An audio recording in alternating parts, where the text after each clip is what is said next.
American and look him or her in the face as a Democrat and say, vote for my party. I really don't. It takes chutzpah. It takes just such chutzpah. We are saddling you with the debt of the most narcissistic generation in American history. Vote for us. College tuition. We are saddling you with unbelievable debt at usually a worthless university in terms of wisdom and morality. And you are supposed to pay these astronomical sums, or your parents are supposed to pay, both of you going into debt. And you know why there is so much debt, aside from the staggering selfishness of universities who have gigantic endowments? Yes, government. That's exactly right. When the government says we will cover your loans, tuition goes up.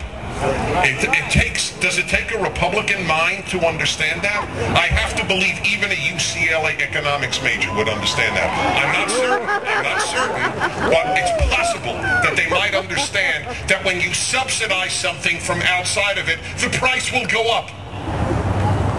The chutzpah, the gall, the arrogance, the dishonesty at the heart of appealing to young Americans is only matched by the dishonesty and the chutzpah and the gall and the arrogance of appealing to blacks for their vote. What the Democrats have done to black America, I believe they will answer for in the afterlife. I really do. No one could have devised a more harmful way to endanger the quality of black life than liberals have.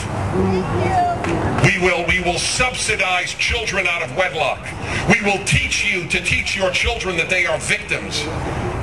It's a form of child abuse to raise a child in this country and teach them that the country hates them.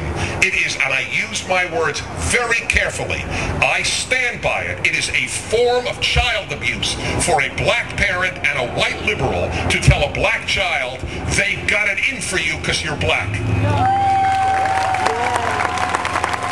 There is nothing lower than lying, nothing. And it is a lie that this is a racist society.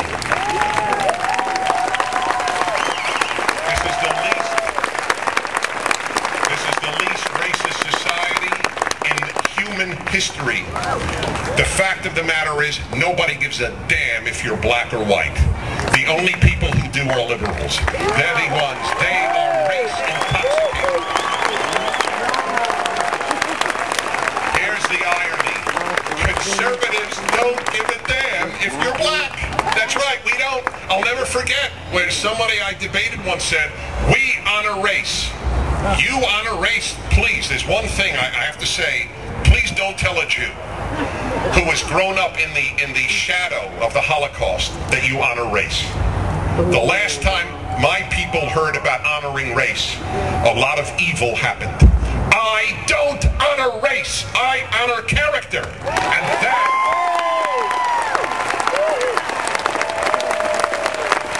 that in a nutshell is why I am not on the left.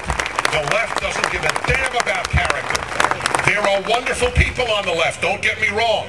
There are. This is not an insult about every human who votes left. They know not what they do, to cite another religious tradition. They truly know not what they do.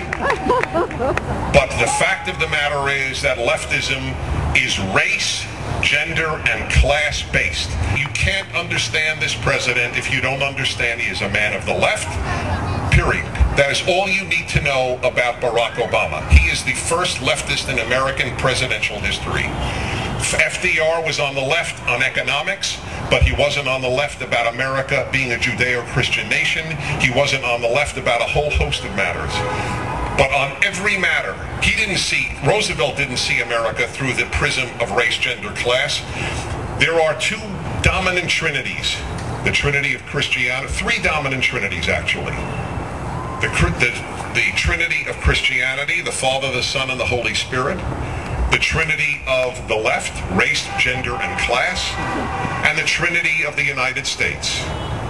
Liberty, in God we trust, and e pluribus unum. Those are the three trinities. The reduction of human beings to race, to gender, and class, it so reduces our dignity It's what it does. Dignity resides on the infinite value of the individual, irrespective of race, gender, and class. You are not valuable because you're black. You're valuable because you're decent. You're not valuable because you're white. You're valuable if you're decent.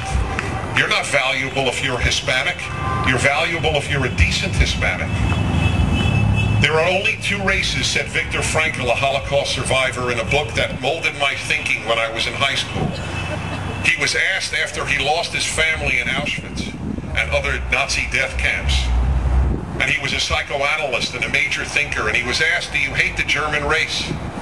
This was right after the war and after the Holocaust, and he answered, no, there are only two races, the decent and the indecent.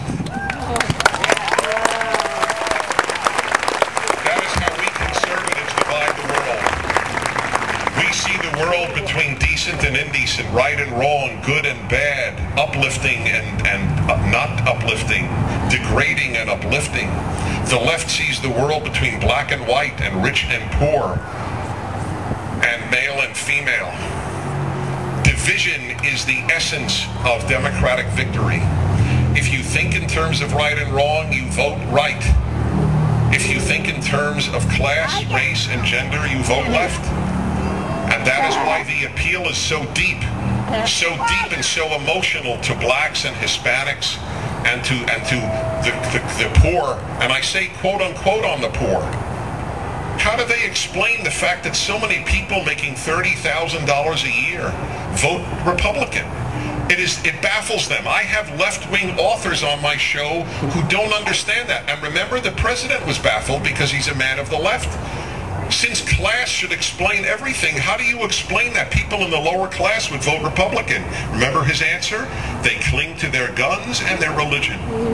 Because he couldn't explain. Maybe actually they don't cling to their guns and their religion as much as they cling to their values. We don't think like a Democrat. A Democrat thinks, what's in it for me? It's the antithesis of what John Kennedy asked in his inaugural address. The Democratic motto is the opposite of John Kennedy. That's not what your country can do for you, but what you can do for your country. The Democratic motto is ask what your country can do for you. That's not the American way of thinking. I must say, it's not in terms of values. It doesn't mean they're un-American or don't love America. It has nothing to do with loving America. But I will say this about loving America. I do have a puzzle. What form of love is it when you want to fundamentally transform that which you love? He said 4 days before his election, in 4 days, we will fundamentally transform the United States of America. Now let me ask you, those of you who are married, if your husband or wife wanted to fundamentally transform you, would you wonder how they can love you? What form of love is it that I love you, but you need to be fundamentally transformed? I just don't understand, though, how you love what you wish to fundamentally transform. And I mean it.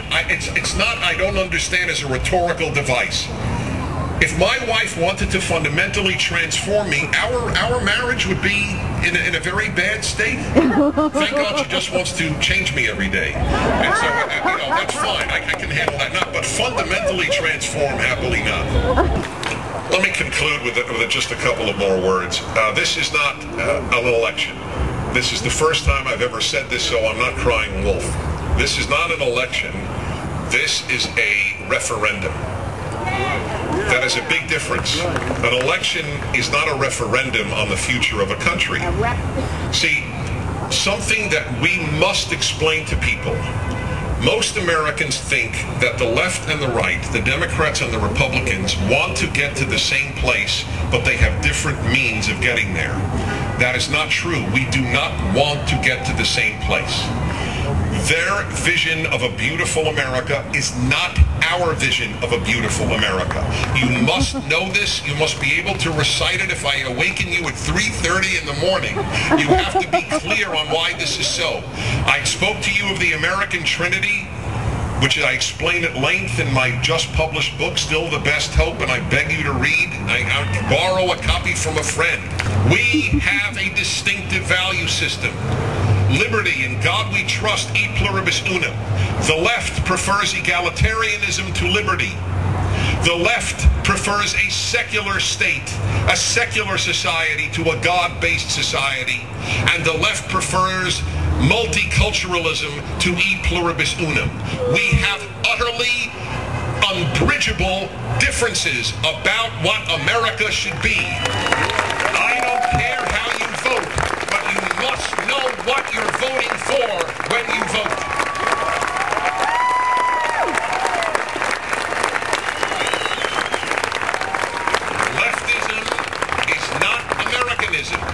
And once again, for those in the press who wish to distort me, this does not mean that if you're on the left, you don't love America. It means the ideology is not the same as the American ideology, unless you believe there is no such thing as an American value system, in which case, obviously, what I said would be meaningless. This is a battle over whether we become Europe, whether we are Sweden, West, or we are the United States of America. That is what this election is about. It is a referendum. That's why it is so important. We win on the arguments. The president did not lose in the debate because of stylistic deficiencies. He lost in that debate because there was no press to protect him, because he was up against a man who knew so much more about the economy than he did. It should have been an embarrassment, and it was an embarrassment. He's a very bright man, the president, but he does not have the intellectual depth to be the president of the United States. He's very bright. I am sure he means well. He has a beautiful family. All that is true.